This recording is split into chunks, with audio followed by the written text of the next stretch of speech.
జంగారెడ్డిగూడెం పట్టణానికి ఉత్తరాన వేంచేస్తున్న శ్రీ నూకాలమ్మ ఆలయంలో 61వ ఉగాది జాతర మహోత్సవాలు మంగళవారం ప్రారంభమయ్యాయి.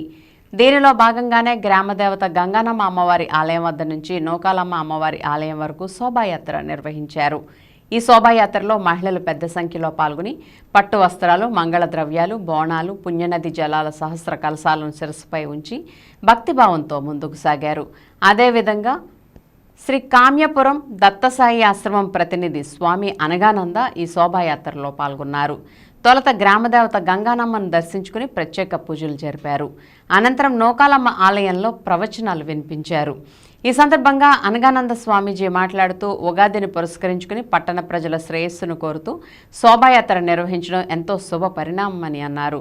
ఈ కార్యక్రమంలో నూకాలమ్మ ఆలయ కమిటీ చైర్మన్ డాక్టర్ రాజాన సత్యనారాయణతో పాటుగా పలువురు ప్రముఖులు, కమిటీ సభ్యులు, పెద్ద సంఖ్యలో భక్తులు పాల్గొన్నారు.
రాబోయేటువంటి తెలుగు నూతన సంవత్సరాన్ని పురస్కరించుకొని ప్రతి సంవత్సరం మాదిరిగానే ఈ సంవత్సరం కూడా జంగారెడ్డిగూడెంలోని మన గ్రామదేవత అయినటువంటి గంగానమ్మ అమ్మవారిని ఈరోజు శోభాయాత్రతో అత్యంత వైభవోపేతంగా అనేక మంది భక్త సమూహం నూకాలమ్మ దివ్య సన్నిధికి తీసుకువెళుతున్నారు.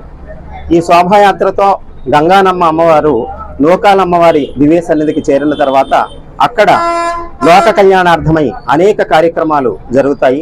దేశము సంక్షేమంగా ఉండాలి అని లోక శ్రేయస్సు కోసం ఈ కార్యక్రమాలు చేస్తూ ఉన్నారు.